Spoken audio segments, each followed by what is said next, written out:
On today's show, Mavs versus Suns take two. Brendon Kleen from Locked On Suns. I'm Nick Angstadt from Locked On Mavericks. It's a crossover. We're going to talk about the game from the other night, talk about the game coming up tonight, and then why is everyone overlooking the Phoenix Suns as a championship contender? We'll get into all that on today's Locked On Mavs Suns crossover right now.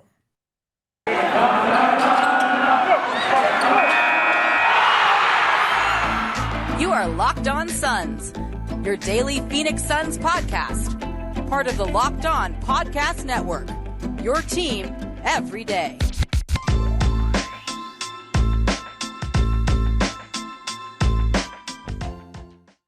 And welcome. You are locked on to the Dallas Mavericks and Phoenix Suns. My name is Nick Angstadt, host of the Locked On Mavericks podcast, and joining me, and I'm joining him, it depends on which feed you're listening to this on, Brendon Kleen from Locked On Suns. Brendon, what you got for me?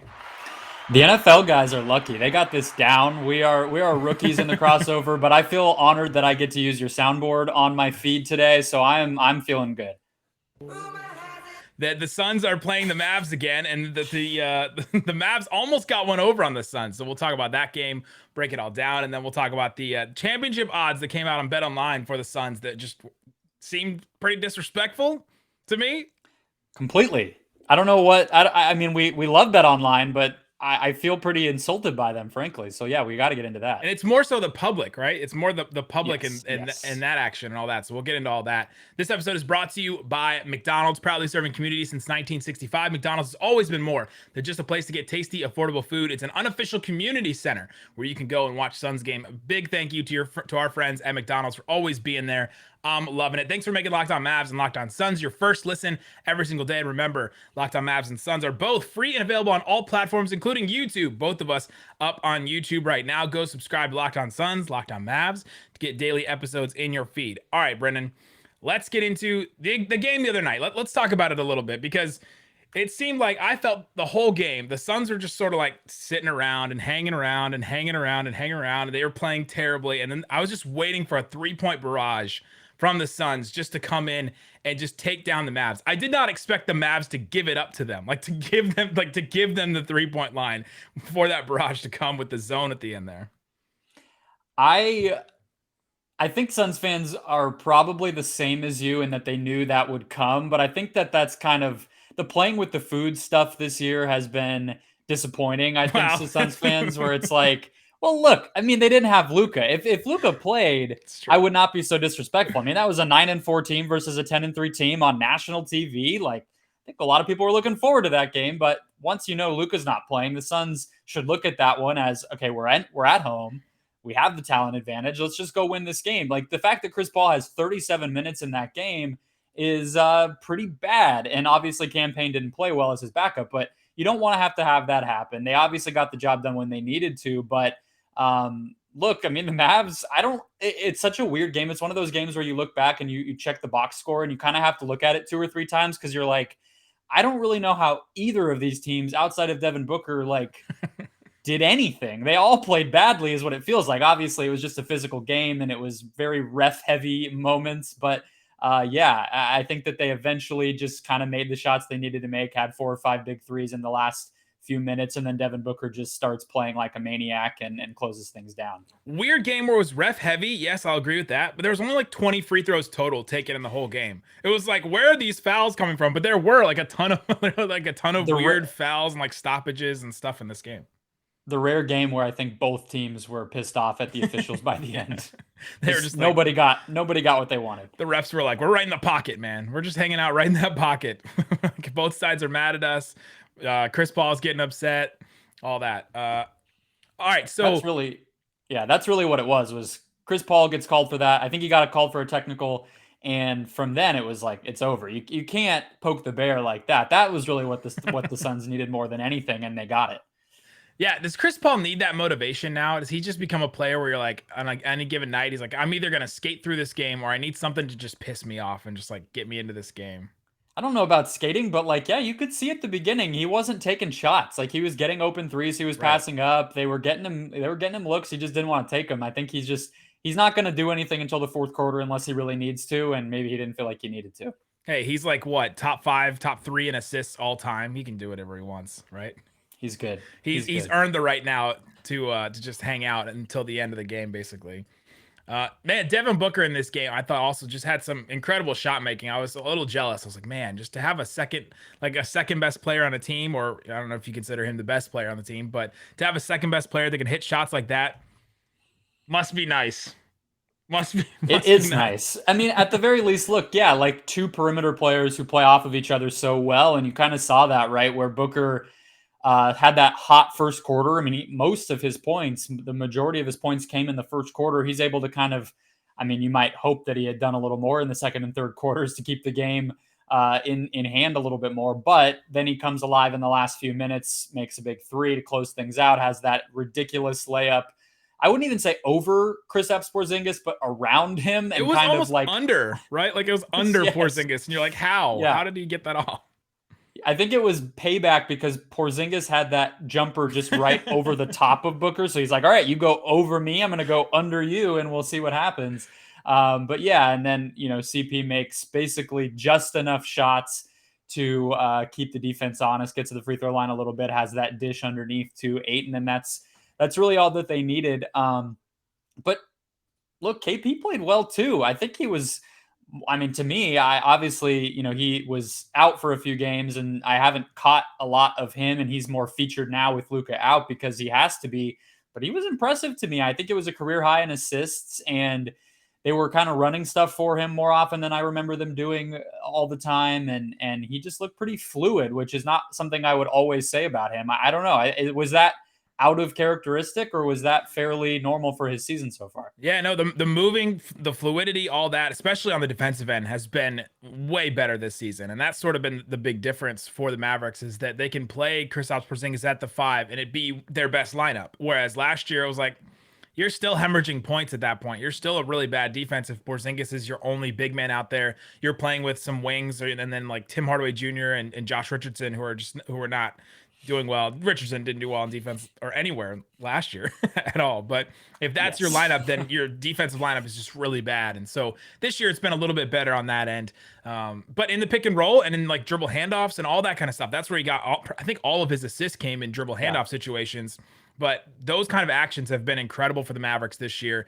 It's just the stuff they try to do at the end of the game, where they try to post up, they get the switch, and you're like, hey, you have a mismatch against Mikal Bridges. And I'm like, no, you do not. That is not a mismatch. Really. That one play where Bridges like goes kind of over the back, but it hits the ball. Neither of them left their feet, and they both had their arms extended as high as they could, and Bridges was right there with Porzingis because his arms are so long.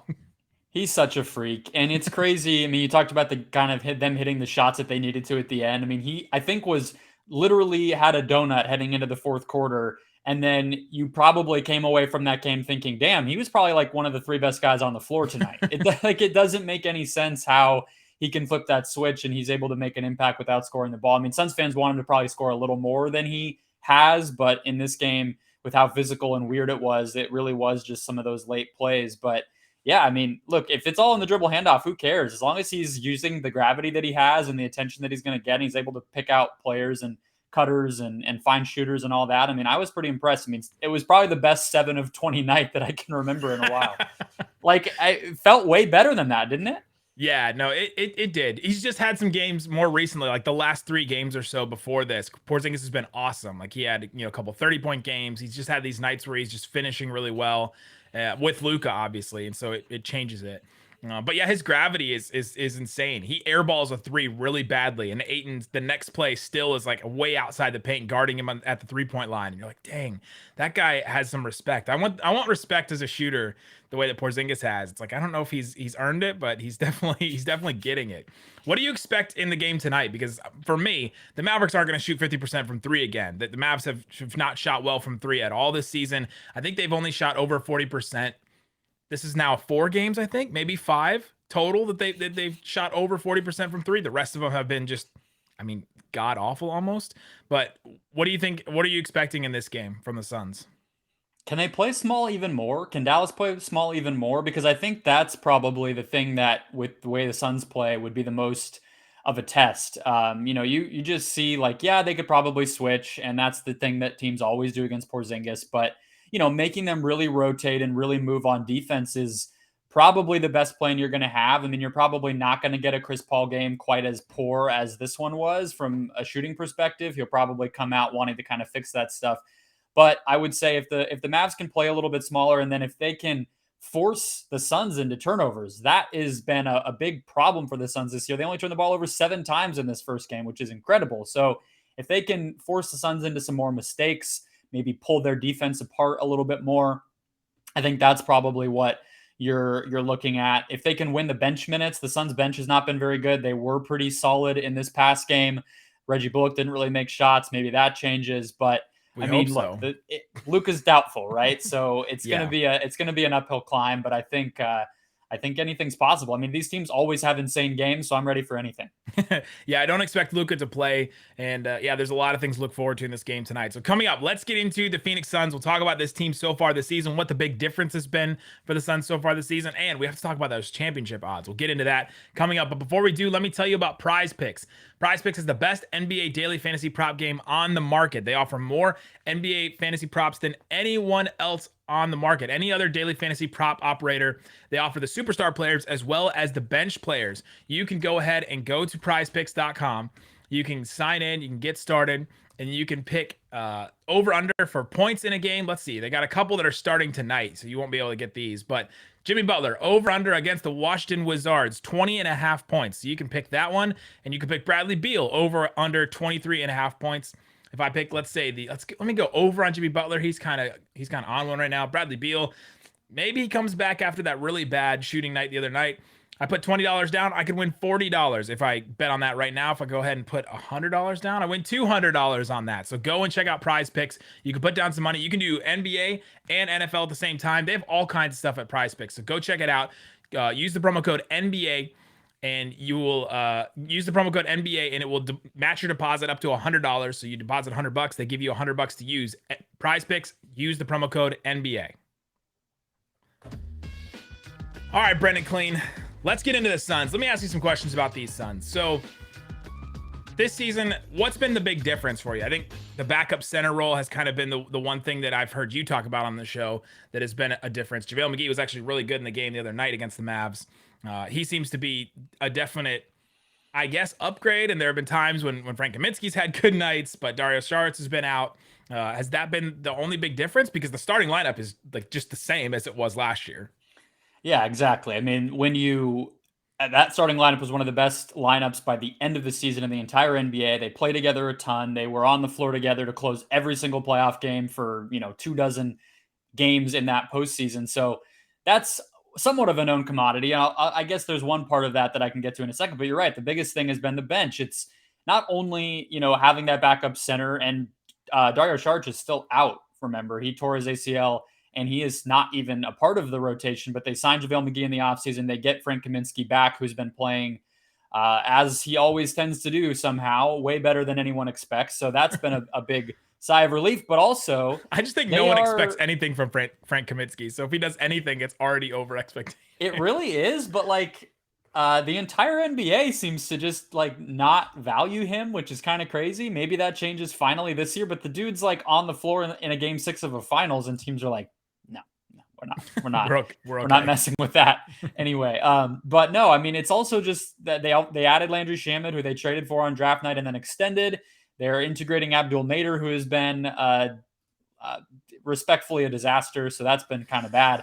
I don't know if that can be respectful. Respectfully, yeah. I don't know if you can call it respectfully a disaster. But it's just been fun to kind of see how that bench works. And I think it has the potential to be really good. I think there's some players on that second unit who we might see close games in the playoffs if they can figure out some lineups that work.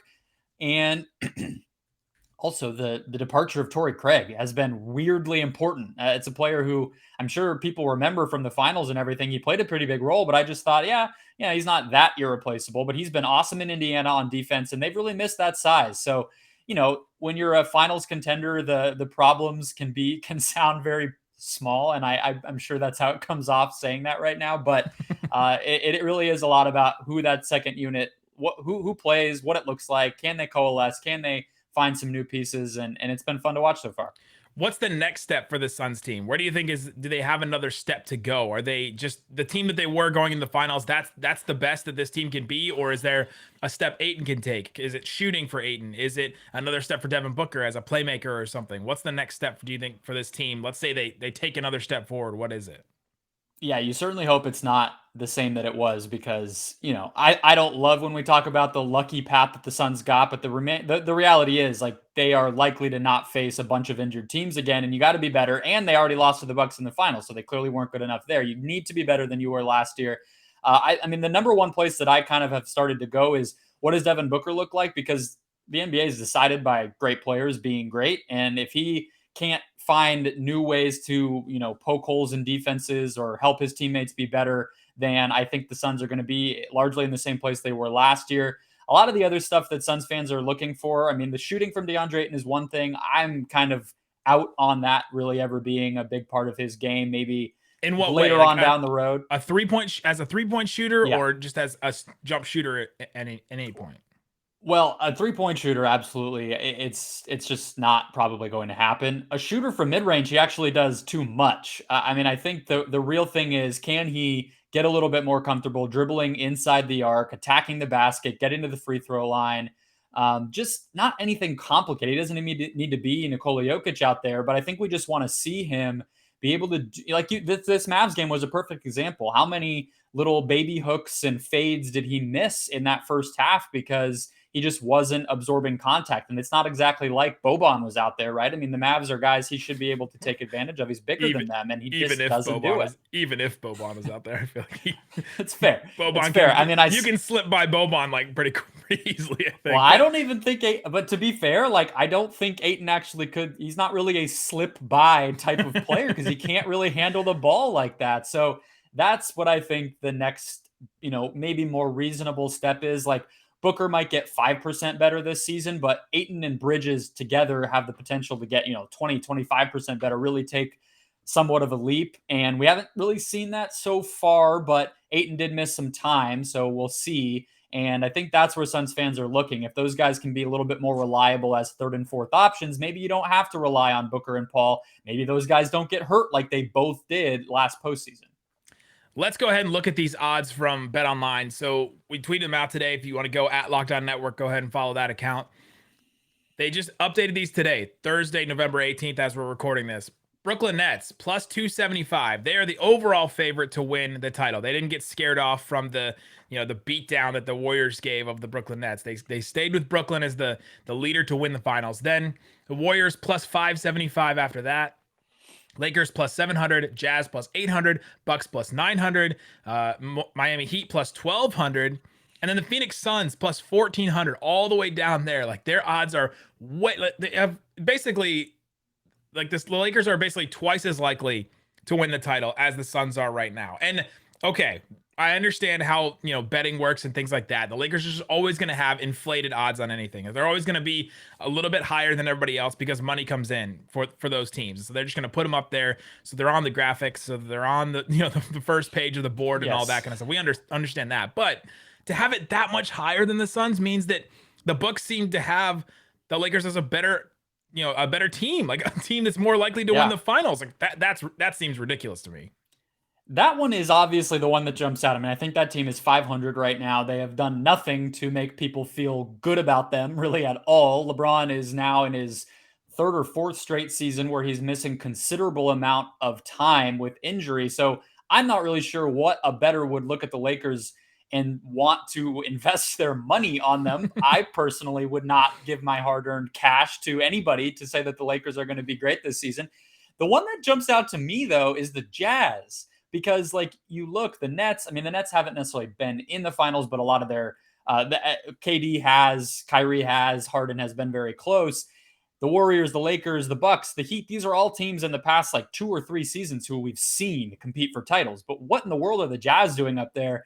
They have not even made a finals. The Suns just did that. And the Jazz are like 2 or 3 spots higher than the Suns. And the Jazz are not a sexy name that you would want to put up there if you're BetOnline just to juice up some betting. So that seems to me that like people genuinely think of them that way. And I have no idea what has happened that would make anybody like super excited. They're not even very sexy this year. They didn't do anything different. Like they didn't add a bunch of talent. I don't get that one at all. You're not a fan of the Rudy Gay, Hassan Whiteside bench that they added to this team? Can't say that I am. I mean, I think if I didn't bore people to sleep talking about Landry Shamet, then I think Rudy Gay is the logical next place to go. Like they just similar to the Suns. They're kind of just hoping that what they have works, but it hasn't worked so far. So yeah, it's been a weird thing I've been talking about on this show all off season and then into the season is like the Suns are just hanging out down around the middle of these kind of championship tier. I'm sure they're thrilled. Like they don't need the pressure. They don't need the scrutiny any more than they've already had it for off court stuff. So I don't know, but I hope that they rise. Like we were talking about before we hit record, like literally they have won 10 straight games. What else could they possibly be doing to prove to people that they're a good team? That it didn't like, it wasn't just that their odds were lower than the Lakers and Jazz. It was that they were so much lower than these other teams. Yeah, it doesn't make any sense to me. Like you said, like half as likely by BetOnline's odds to make the finals or to win the championship compared to the Lakers and the Jazz. They're closer to the Nuggets than they are, which I think the Nuggets are pretty good, but they're closer to an injured team than they are to the top tier of the league. Yeah, they're closer to the Clippers, who have the same odds as the Nuggets, and then the 76ers have they're closer to the 76ers than the Suns are to the Lakers. We got to talk to these guys. Make sense. Make it make sense. I don't understand.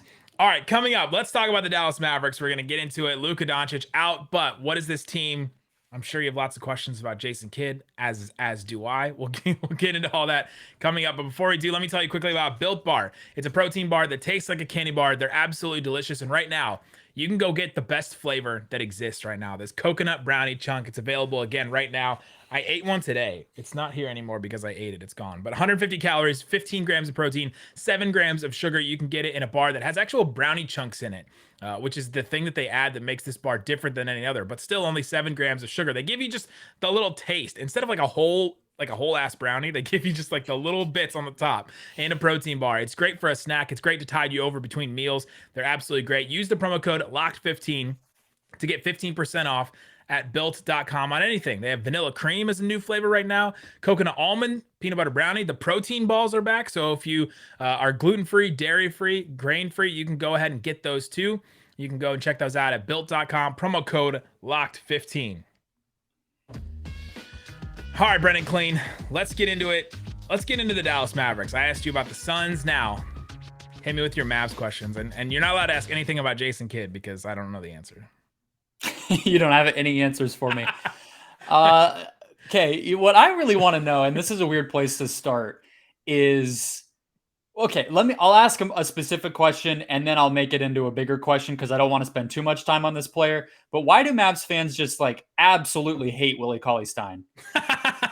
You didn't watch him in that last game? Because man, that last game was just a complete. It represented everything that Willie Cauley-Stein has been this season, where he just came out. I love the box score and was just a body and didn't do it. Yeah, his box score: 8 minutes, 8.5 minutes played, a -8. He scored. He fouled, had a turnover, 1 rebound. That was it. 1 shot attempt that he missed, which is a layup that he missed. It didn't look like he showed up. And so anytime he goes out there, he just doesn't do anything. And then what makes it even worse, oh my God, I'm going to try to use this word again. My comment section has been obsessed with me using this word. It's going to exasperate. What exasperates this whole exacerbate? Is that what I'm trying to say? You got it. The comment section is always like, no, you used it wrong. And then somebody else will say you used it wrong again. And then also exacerbate. It exasperates the situation that Moses Brown is sitting there. And Moses Brown is this young, exciting player that's had 2020 games. And anytime Moses Brown goes out there, he tries hard and he hustles and all that kind of stuff. And so it just, the optics of it looks so bad for Willie Cauley-Stein right now. And he's only playing 8 or 10 minutes a game, but it just like people just get consumed. And Mavs fans are used to getting mad at the center spot. The Mavs have the best center in Mavs history. He played for the Suns, but he played 2 non-consecutive years for the Mavericks. The rest of the history has been just spotty center play for the entire time. And so they're used to like JaVale McGee being the starting center, Eric Dampier being the starting center, just a whole bunch of the slew of guys filling in. Dwight Powell now being the starting center for like 4 years, it seems like. And so it's part of the culture, I guess, now is to be mad at the backup It's center. just, yeah, it's like the Mavs fan for life, and then it's just hating backup centers, Yes. hating starting centers. Yes. Those are like the two cruxes of Mavs fandom. No, I'm glad that I asked that because I knew it would get you riled up, and it did exactly what I wanted. Did you remember actually that our first podcast ever together, I tried to convince you that Tyson Chandler would make the Hall of Fame? Wow. I don't remember that, but should he? No, I don't think he should. I think you were right. You told me that he shouldn't, and I think that's probably correct. But I love Tyson Chandler, so I guess we can. Oh, we do too. We can bond over that. Yeah, that's that's one thing we can. Speaking of Tyson Chandler, there was all these pictures and images and video of Tyson Chandler working with Moses Brown during the offseason and like working on stuff with him. And when we talked to Moses Brown on media day, we sat down with him, did a one-on-one, and he was like, well, I was like, tell us what Tyson Chandler like taught you. And he started going through all this stuff and he was getting really excited. And then that's sort of what got all Mavs fans excited about Moses Brown. I was like, oh, Tyson's gonna teach him how to be blah blah blah. And yeah, we just haven't seen it yet. He was NBA Twitter's favorite player, I think, in the world last year. But the segue that I wanted to do from that, and the Willie Cauley-Stein thing is sort of like a part of it, is what is the thinking with the Mavs basically keeping the same core together? Was that just something that they kind of had to do because there wasn't a ton available? I know that there was like Kyle Lowry rumors and people still maybe want Goran Dragic. I don't know, but they didn't make a huge move. Like, I'm coming from the Devin Booker experience where far less stable franchise, but still there was like from year 2 on, there was when is he going to ask out? The pressure's on. He needs to win, being asked about this and that all the time. I know Luka just signed an extension, so we're nowhere in that realm at all, but they still just kind of kept things together after 2 straight playoff losses. Why did they do that? And has it worked? Has it worked? So far, it hasn't seemed to work. There's a bunch of different issues, right? Like there was okay, we can convince ourselves that those losses against the Clippers were so close against a team that was so good that we're right on the precipice. If we have just a little bit better of a regular season, maybe we don't play a team as good as the Clippers anymore, and then where our path to the finals is easier, like the Suns was so easy. No, I'm just messing. And then they get to the finals, right? Like maybe they go on a run like that. So you talk yourself into it that way. Then, I mean, the Mavericks didn't have like draft picks to trade because the Porzingis trade messed it all up, right? You have those draft picks, and you trade 2 draft picks for a player, and then all of a sudden you can't trade draft picks for like 5 years almost because you can't trade consecutive picks and all that. And so there's the amount of moves the Mavericks could make were limited, and then they really wanted to bring back Tim Hardaway Jr., and so a lot of that cap space was taken up by him because he had a $28 million cap hold. And so they're like, all right, either we have to sign him to this deal or we hold on to this cap hold, and then we just don't have any cap space anyway. And so they re-signed him. And then the Kristaps Porzingis situation, his value seemed to be so low at the end of last season that there's just no reason for them to trade him at that point because they just wouldn't get anything, right? Maybe they just get off of the deal, and then all of a sudden that's $30 million off, and they send a future pick to the Thunder or something, right? And then all of a sudden, sure. Yeah, and do it that way. But and then you have even fewer picks, and right, you're worsening that problem. Yeah, you have fewer picks, you have no talent, you have nothing to show for that Porzingis deal that they tried, and so then there's that situation, and then the big move they did make was the front office and the coach. There was, at the end of last season, there was 3 things that we were like, all right, there's 3 players right now in Porzingis, I just flipped you off, Porzingis, in Rick Carlisle and Donnie Nelson. And you were flipping Porzingis off. You said it right when you said Porzingis, so we'll go with that. And Isaac and I were like, all right, they're not going to keep all 3 of these guys. I should be doing the German 3. Maybe that's better. They're not going to keep all 3 of these guys. But what happened was they fired Donnie Nelson. Rick Carlisle was, quote unquote, left on his own terms. And then they kept Porzingis. So we're like, okay, that was the move that they make. So they overhauled the front office and the coaching staff that hadn't been changed in. I mean, Donnie Nelson been there for 20 years, Rick Carlisle 13. So that was the big move they made. They and the whole offseason, they kept telling us, well, it's going to change because of culture and chemistry. Culture and chemistry is going to be so much better this season. That's where we're going to improve. And Porzingis, oh my gosh, I haven't done this in weeks. His first healthy offseason in a long time. Is that a drinking game? It's a drinking game. Every single time we say that Porzingis is first healthy offseason in a long time, you have to take a drink. But that was the reason why they didn't make any big moves, whether it was right or justified or not. That makes sense. It does. It makes sense.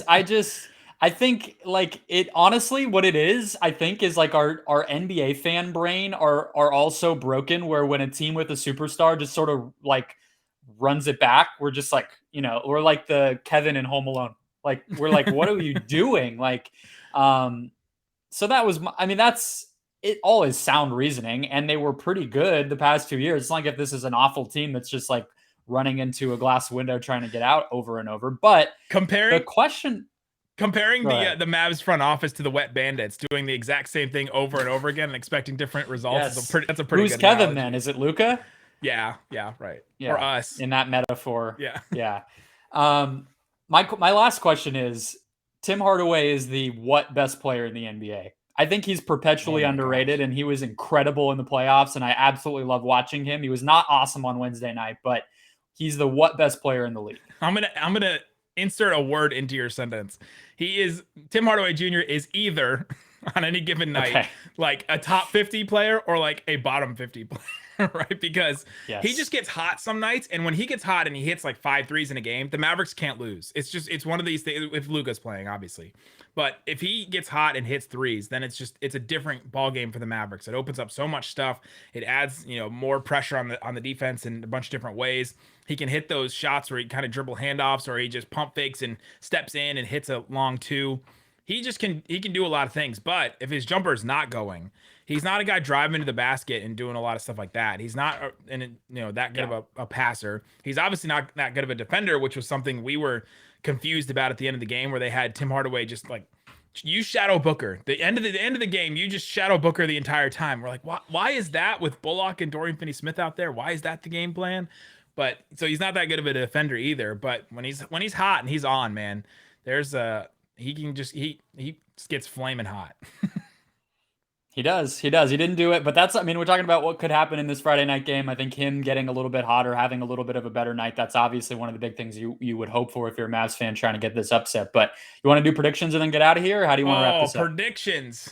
Not something we do on Locked On Mavs a lot, but I don't really do them either, but I don't know. What do we do on a crossover? How do we settle our scores here? How do we decide who's the bigger, better man before we wrap up our show? Isn't that what this is for? No? Oh, just put them on the table. I thought it was just mano a mano and one of us was going to go home crying. I thought that's what. Well, I think I talked longer on this one. So if we're going with word count, I think maybe I take it. Okay. But the Mavs won't shoot 50% from 3. And so if the Mavs, if they don't, then I think it's kind of a blowout in the Suns' favor. Maybe I'm reverse jinxing them, but I think that's where it goes tonight. Here's what I'm hoping for is a fairly not memorable game because I have family in town, so I will not be attending this game. Wow, the selfish prediction. I get really bummed out when I miss good games, so I want it to be a bad game. That's my hope. You heard it here first. All right, for everybody else, I hope it's a good game. You go subscribe to Locked On Suns. Follow Brendon Kleen on Twitter. He's a great follow, really smart guy covering the NBA. You just heard him for 30 minutes, so you should know. But go check that out. Also, Locked On Mavs. Subscribe on YouTube. Guys, thanks so much for listening to Locked On Mavs and Locked On Suns. Peace out. Boom.